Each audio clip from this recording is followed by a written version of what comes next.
very good morning, ladies and gentlemen. I'm your host, Manu. And as you all know, I am extending a very warm welcome to you all to the second edition of the Battery Show India 2024.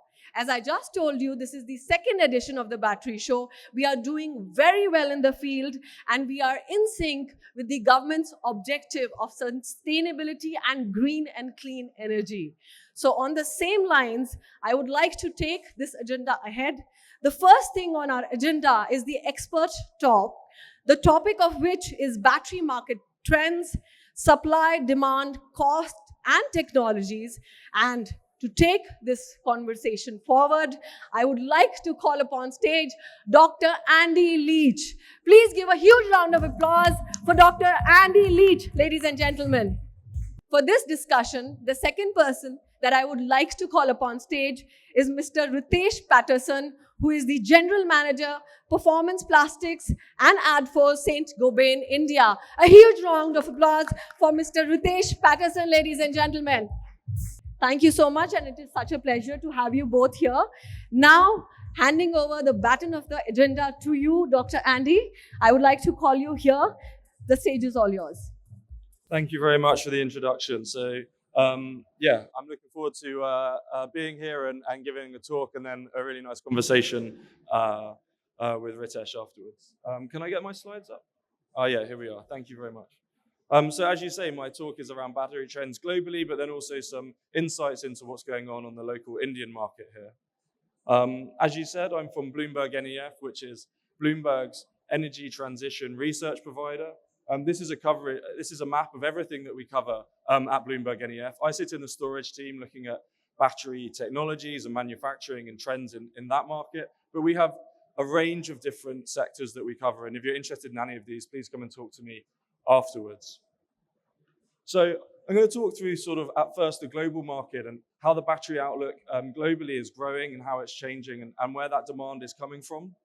So at the end of 2023, we saw global battery demand reach 1,000 gigawatt hours around the world. And this is across all segments. You can see passenger EVs, commercial EVs, stationary storage, 2 3-wheelers, consumer electronics, and electric buses. Now, we expect this globally to grow by over 3.5 times by the end of the decade, 2030, and by 2035 to get to more than 6,000 gigawatt hours of demand. And you can see at a global level, this demand is being driven primarily by passenger EVs and commercial EVs, with the other segments bringing up the rest of the demand. Looking at a similar chart, but for the India local market, you can see this demand is growing sort of more slowly towards between now and the end of the decade, but through the 2030s, really fast uptick of demand. And this looks a bit different. So on the global level, passenger and commercial EVs really driving battery demand. But at the India local level, 2 3-wheelers and stationary storage through the 2030s making up much more of the market share. So this is what demand has been looking like, or what we expect it to look like out into the future. So I've got some charts now looking at manufacturing capacity. So we have data looking at manufacturing capacity, and this is showing where plants are, how big they are, and when we expect them to come online. You can see the vast majority of manufacturing capacity globally is located in China. And by the end of this year, we expect there to be 5.4 terawatt hours of demand in the world. And by 2026, you'll see this almost double. So in the next couple of years, you can see how manufacturing capacity and announcements are really, really taking off. And by 2026, this almost doubling to 9.4 terawatt hours of manufacturing capacity globally. And this is at the cell manufacturing level. Again, I'd like to bring this back to the local Indian market to see what it means for India. And you can see here, there's a few different charts, a few different sort of pieces of analysis I'd like to look here. So the dotted lines show the announced nameplate capacity for India. And you can see that this is relatively low, but growing through the 2020s and into the 2030s. But the blue line here is BNEF's risk-adjusted analysis to see, okay, so there are announcements, but those announcements take time to come online. Some announcements will be announced and they may never they may never get built, or they may be delayed or abandoned. And that's what the blue bars here are showing. And you can see the demand here. So I showed the demand broken down by segment earlier on in the talk. You can see the demand here in the green line is tracking sort of similar to sort of just above, but similar to where manufacturing capacity is between now and 27, 28. But through the 2030s, there's definitely going to be a shortage of manufacturing capacity based on local demand as that demand really starts to grow towards the end of this chart, 2035. So that shows that on the local market, whilst there's a lot of manufacturing capacity in China and other parts of the world, for the local market in India, there's definitely still an opportunity here. I've got some charts now looking at prices and where prices have been going in the past and where we expect them to be into the future. So since 2010 until the last report in 2023, we've been tracking battery prices. And every year, apart from 2022, they've been falling. And they've been falling every time the volume of batteries in circulation doubles. They've been falling by 17%. So we've done some analysis looking at where this might lead battery prices to go into the future. And we've, as you say, we've seen a very, very rapid decline in prices, even in the last year, 14%. But looking from where they were back in 2010, they've come down a very, very long way.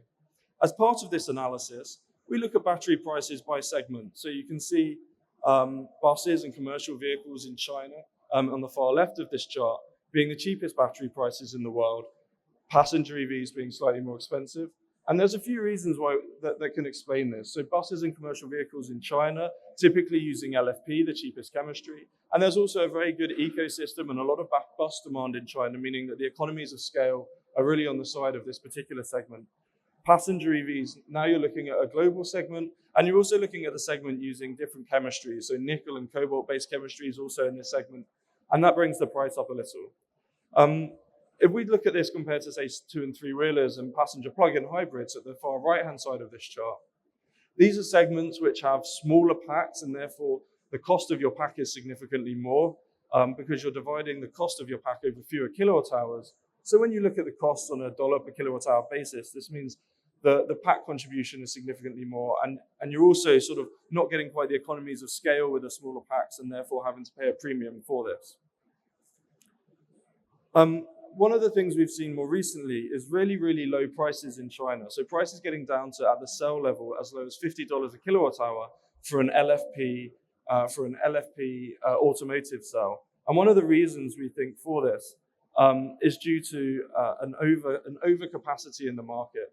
So this chart is looking at local demand for each of these regions shown on the right, and comparing that to manufacturing capacity. And you can see in China that there's a manufacturing overcapacity expected to be about 700% by the end of next year. So that's for the China local market. There'll be 7 or 8 times more manufacturing capacity than demand in that region. You can see what that looks like for the global number, and then you can see for the rest of the world, more reasonable numbers around 100, 120% overcapacity. And whilst an overcapacity might not sound like a good thing, when utilization rates aren't so high and you're ramping up and planning for future demand, having 100, 150% is a more reasonable value.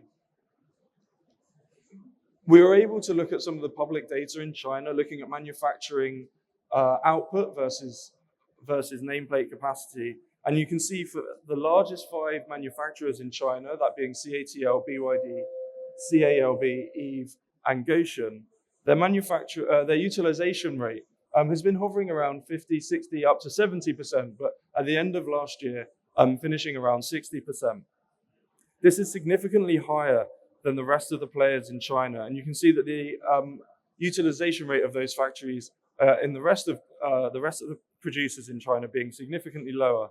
And as I said at the start of this sort of analysis on the Chinese local market, this has led to prices dropping really very fast over the last 18 months since the middle of 2023. So if you go back to the start of this chart, 2020, all the way through 2022, we're using our cost model, so looking at the cost of manufacturing batteries on the bottom-up level, you can see that has been tracking the LFP spot price relatively consistently, showing a constant margin for the first 18 months of this chart, from the start of 2022 to mid-2023. Once we get into 2023, these dynamics that I talked about earlier, the overcapacity and low utilization rates have meant that there's been really high competition for trying to sell batteries, and prices are coming down faster than costs are falling, squeezing margins. And finally, just a chart to show what does this mean for looking at batteries coming into India from China versus local production. And we've used the same bottom-up cost analysis to look at things like power, labor, land, cost of water, etc., to look at the production that is theoretically possible in India if we get to similar scales of tens and 50 plus gigawatt hours of production compared to what it is in China. And the production is theoretically cheaper if we have the same cost of input materials like cathodes and anodes. The manufacturing costs can be cheaper. But then there's also, for some companies who are eligible, a production-linked incentive, which can really bring these prices down. So that brings to the end my talk, and I now have a few questions I'd like to ask to Ritesh Patterson about how he sees the market in India and in Europe.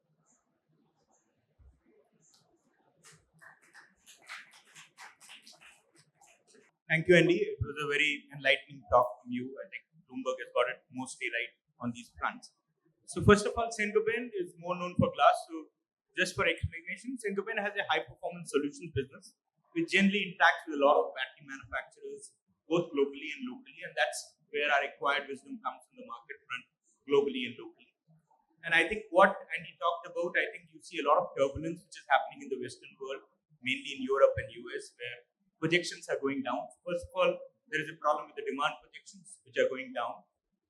24 looks to be lower than 23 in some cases in Europe, and 25 projections are just barely double digits for electric vehicles. So that's the scenario that we see in the world, and people are talking about there is a lot of pullback from a lot of global manufacturers on scaling down their production plants in Europe and US. Some of the talk is around the policy. I think it is a talk about manufacturers waiting for tariffs coming in the European Union or US. So there is a lot of thing which is around protection built around in Western world when the Western car manufacturers are talking about building their expansion plans. And this is against hope. So the demand seems to be weak. Policy seems to be kind of protectionism, which is mainly tariffs. And then you look at European Union, there is also a talk that the scale that they were talking about 2035 zero eyes, they are having a rediscussion on that part when again it comes out. So there is a lot of talk around demand going down, a lot of protection, cost pressures on Western manufacturers. That's how we see Western market, and obviously our projections are going down and battery packs are going down. On the contrary, when we compare all these factors in India, and I would like to have a disclaimer there, India is a very small market. In the bar graph that Andy showed, India did not even figure there in the bar graph in battery manufacturing capacity. So whatever I speak is on a very low base. But if you talk on the demand projections front alone, India is talking about, you have heard 30 by 2030, that is 30% EV penetration. Then there are various reports that will talk about something between 25 million to 30 million EVs by 2032. I'm talking about roughly 8-9 years from here onwards. And we must remember that we crossed our first million in 2023. So what you are talking about Indian projections is somewhere give and take in between. They are talking about a 25x to 30x growth on the volumes that we are producing today. And that is close to a 35% CAGR, assuming the conditions remain as they are in India. If you ask me, the other thing which is there in contrast to European and the Western world is you have announcement of a lot of plants on cell manufacturing. That means we are going to backward integration. So there is a robust plan from people to announce cell manufacturing in India. OEMs are going on their expansion spree. So the mood or the ecosystem all around the projection is very bullish from EV part of market, if you ask me. And I think that's the difference between, you would say, India and the Western world is that we are just starting our journey. I'm very happy that Andy showed you a kind of a graph which talks about the subsidies and incentives driving the cost down in India, and therefore we would be able to survive those cost pressures which the Western world is facing, and we might emerge on top on that front.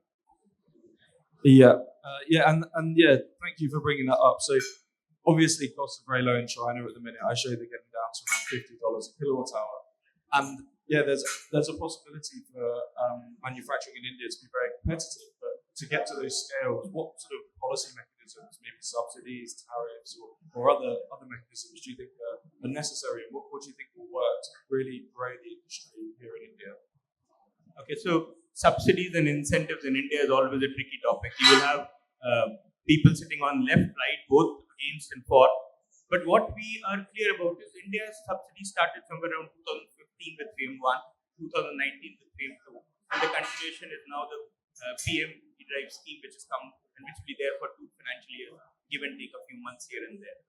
And what we are seeing clearly from subsidies and policies point of view is that India is talking about, at least the policy framework that has come out for the next 2 financial year talks about 3 or 4 big takeaways, and I will not get too much into the policy. One is there is a tapering of incentives on 2-wheelers and 3-wheelers. That's a clear direction that the government has taken.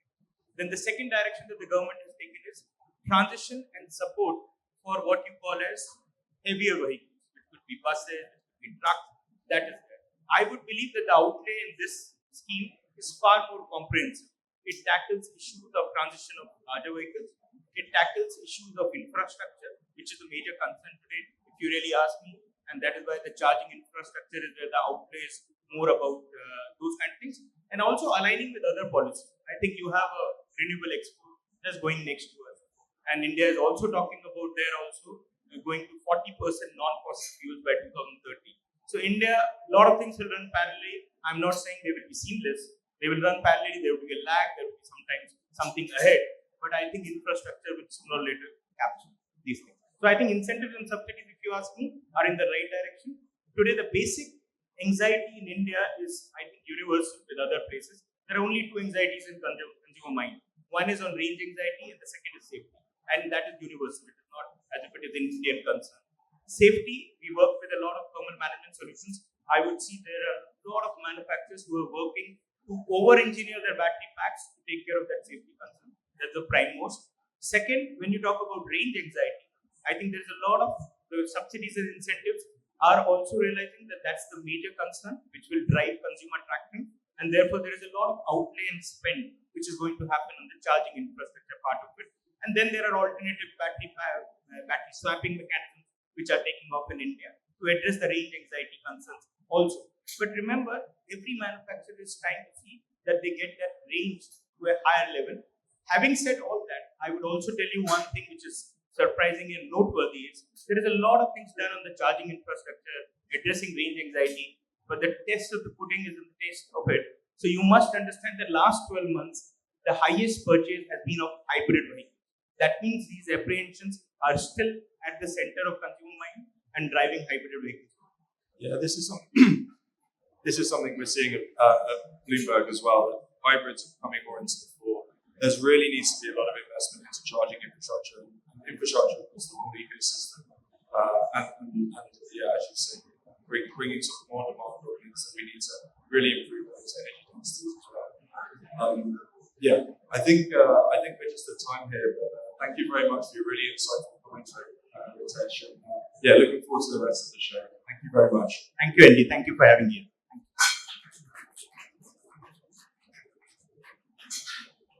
Thank you so much for that informative and insightful discussion that we just witnessed. Please give a huge round of applause for Dr. Andy Leach and Mr. Ritesh Patterson, ladies and gentlemen. Now I would request Dr. Andy Leach to please present a memento to Mr. Ritesh Patterson as a token of our appreciation.